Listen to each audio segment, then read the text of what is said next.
Hi friends, ಎಲ್ಲರಿಗೂ ಕೂಡ ನಮಸ್ತೆ. ಇವತ್ತಿನ ಒಂದು ವಿಡಿಯೋದಲ್ಲಿ ಕರ್ನಾಟಕ ರಾಜ್ಯ ಮಾಲಿನ್ಯ ನಿಯಂತ್ರಣ ಮಂಡಳಿಯಿಂದ ಒಂದು ನೇಮಕಾತಿ ಬರ್ತಾ ಇದೆ. ಈ ಒಂದು ನೇಮಕಾತಿ ಬಗ್ಗೆ ಮಾಹಿತಿಗಳನ್ನು ಕೊಟ್ಟಿದ್ದಾರೆ. ಅದಕ್ಕಾಗಿ ವಿಡಿಯೋನ ಮಾಡಿದ್ದೇನೆ. ವಿಡಿಯೋನ ಸ್ಕಿಪ್ ಮಾಡದೆ ಸಂಪೂರ್ಣವಾಗಿ ನೋಡ್ತಾ ಹೋಗಿ. ಅದಕ್ಕೂ ಮುಂಚೆ ನೀವೇನಾದರೂ ಫಸ್ಟ್ ಟೈಮ್ ನಮ್ಮ ಚಾನಲ್ನ ನೋಡ್ತಾ ಇದ್ದರೆ ಎಲ್ಲರೂ ಕೂಡ ತಪ್ಪದೇ ನಮ್ಮ ಚಾನಲ್ನ ಸಬ್ಸ್ಕ್ರೈಬ್ ಮಾಡ್ಕೋಬೇಕು. ಮುಂದೆ ಬರ್ತಕ್ಕಂಥ ಎಲ್ಲ ವಿಡಿಯೋಗಳನ್ನು ತಪ್ಪದೇ ನೀವು ಫ್ರೀಯಾಗಿ ನೋಡ್ಕೊಳ್ತಾ ಹೋಗಬೇಕು. ಯಾಕೆ ಅಂತ ಅಂದರೆ KA ನಡೆಸ್ತಕ್ಕಂಥ ಎಲ್ಲ ಸ್ಪರ್ಧಾತ್ಮಕ ಪರೀಕ್ಷೆಗಳಿಗಾಗಿ ತರಗತಿಗಳನ್ನು ಫ್ರೀಯಾಗಿ ನಿಮಗೆ ಕೊಡುವಂತಹ ಒಂದು ಪ್ರಯತ್ನವನ್ನು ಈಗ ನಮ್ಮ ಒಂದು ಎಕ್ಸಾಮಿನ್ ಕನ್ನಡ ಚಾನಲ್ ನಿಮಗೆ ಮಾಡ್ತಾ ಇದೆ. ಅದಕ್ಕಾಗಿ ಎಲ್ಲರೂ ಕೂಡ ನೀವು ಸಬ್ಸ್ಕ್ರೈಬ್ ಮಾಡದೆ ಎಲ್ಲರೂ ಕೂಡ ಸಬ್ಸ್ಕ್ರೈಬ್ ಮಾಡಿ ಮತ್ತು ವಿಡಿಯೋಗೆ ಒಂದು ಲೈಕ್ ಮಾಡಿ ನಿಮ್ಮ ಎಲ್ಲ ಸ್ನೇಹಿತರೊಂದಿಗೆ ಶೇರ್ ಮಾಡಬೇಕು. ಓಕೆ, ಮೊದಲನೇದಾಗಿ ಕರ್ನಾಟಕ ಸ್ಟೇಟ್ ಪೊಲ್ಯೂಷನ್ ಕಂಟ್ರೋಲ್ ಬೋರ್ಡ್ನಿಂದ ಒಂದು ನೇಮಕಾತಿ ಬರ್ತಾ ಇದೆ.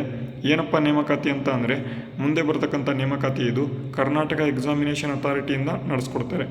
ನೀವು ನೋಡ್ಬೋದು, ಮಾಹಿತಿ ಹಕ್ಕು ಅಧಿನಿಯಮದ ಒಂದು ಪ್ರಕಾರ 2005 ಒಂದು ಅನುಚ್ಛೇದದ ಒಂದು ಪ್ರಕಾರ ಏನು ಆನ್ಲೈನ್ ಅರ್ಜಿಗಳಿಗೆ ಸಂಬಂಧಪಟ್ಟಂತೆ ಇಲ್ಲಿ ನೋಡಿ, ಇಲ್ಲಿ ಮೇಲ್ಕಂಡ ವಿಷಯಕ್ಕೆ ಸಂಬಂಧಪಟ್ಟಂತೆ ಏನು RTI ಹಾಕಿರೋ ಒಂದು ಕಾರಣದಿಂದಾಗಿ information regarding new recruitment of FDA, SDA and other posts NHK and HK posts separately and give information regarding qualification and syllabus for the different posts that have been stated by KSPCB ಅಂದರೆ state pollution control ಬೋರ್ಡ್ನ ಒಂದು chairman Narendra Swamy sir ಅವರಿಗೆ ಹೇಳಿದರೆ, ಅವರು 300 posts with authority will conduct exam KPSC are KE ಅಂತ ಇಲ್ಲಿ ಕೊಟ್ಟಿದ್ದಾರೆ, ಅಥವಾ KPSC ಅಥವಾ KA ಇಂದ ನಡೆಸ್ಕೊಡ್ತಾರೆ ಅಂತ ಹೇಳಿದ್ದಾರೆ.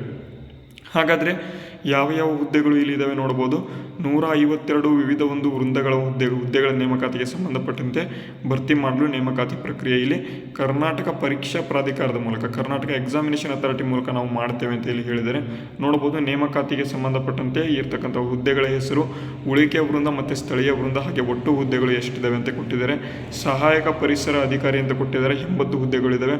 ಸಹಾಯಕ ವೈಜ್ಞಾನಿಕ ಅಧಿಕಾರಿ 10 ಹುದ್ದೆಗಳು, ವೈಜ್ಞಾನಿಕ ಸಹಾಯಕ 22, ಕಾನೂನು ಸಹಾಯಕ 3, ಪ್ರಥಮ ದರ್ಜೆ ಸಹಾಯಕ 4, ದ್ವಿತೀಯ ದರ್ಜೆ ಸಹಾಯಕ 27. ಟೋಟಲ್ ಆಗಿ 146 ಉಳಿಕೆ ವೃಂದ, ಹಾಗೆ ಸ್ಥಳೀಯ ವೃಂದ ನೋಡಬಹುದು 6 ಹುದ್ದೆಗಳಿದ್ದಾವೆ. ಒಟ್ಟಾಗಿ 152 ಹುದ್ದೆಗಳಿಗೆ ನೇಮಕಾತಿ ಮಾಡುವಂಥ ಒಂದು ಸಾಧ್ಯತೆ ಇಲ್ಲಿ ಇರತಕ್ಕಂಥದ್ದು. ಈ ಎಲ್ಲ ನೇಮಕಾತಿಗಳು ಕರ್ನಾಟಕ ಎಕ್ಸಾಮಿನೇಷನ್ ಅಥಾರಿಟಿಯಿಂದ ಬರ್ತವೆ. ನಮ್ಮ ಒಂದು ಕರ್ನಾಟಕ ಎಕ್ಸಾಮಿನೇಷನ್ ಅಥಾರಿಟಿಯಿಂದ ಬರ್ತಕ್ಕಂಥ ಪರೀಕ್ಷೆಗಳಿಗೆ ತರಗತಿಗಳನ್ನ ಈಗಾಗಲೇ ನಮ್ಮ ಚಾನಲ್ನಲ್ಲಿ ನಿಮಗೆ ಕೊಡ್ತಾ ಹೋಗ್ತಾ ಇದ್ದೇವೆ. ಪ್ಲೇ ಲಿಸ್ಟ್ ಕೂಡ ಕ್ರಿಯೇಟ್ ಆಗಿದೆ. ಎಲ್ಲರೂ ಕೂಡ ತರಗತಿಗಳನ್ನು ಫ್ರೀಯಾಗಿ ನೋಡ್ಕೊಳ್ತಾ ಹೋಗ್ಬೋದು. ಇವತ್ತಿನ ವಿಡಿಯೋ ನಿಮಗೆ ಯೂಸ್ಫುಲ್ ಆಗಿದ್ದರೆ ವಿಡಿಯೋಗೆ ಒಂದು ಲೈಕ್ ಮಾಡಿ, ಮತ್ತು ತಪ್ಪದೇ ನಮ್ಮ ಚಾನಲ್ನ ಯಾರು ಸಬ್ಸ್ಕ್ರೈಬ್ ಮಾಡ್ಕೊಂಡಿಲ್ಲ ಎಲ್ಲರೂ ಕೂಡ ತಪ್ಪದೇ ಚಾನಲ್ನ ಸಬ್ಸ್ಕ್ರೈಬ್ ಮಾಡ್ಕೊಳ್ಳೋದನ್ನು ಮರಿಬೇಡಿ ಅಂತ ಹೇಳ್ತಾ ಇವತ್ತಿನ ವಿಡಿಯೋನ ಇಲ್ಲಿಗೆ ಮುಗಿಸ್ತೇನೆ. ಮುಂದಿನ ವಿಡಿಯೋದಲ್ಲಿ ಸಿಗೋಣ. ಅಲ್ಲಿವರೆಗೂ ಜೈ ಹಿಂದ್, ವಂದೇ ಮಾತರಂ.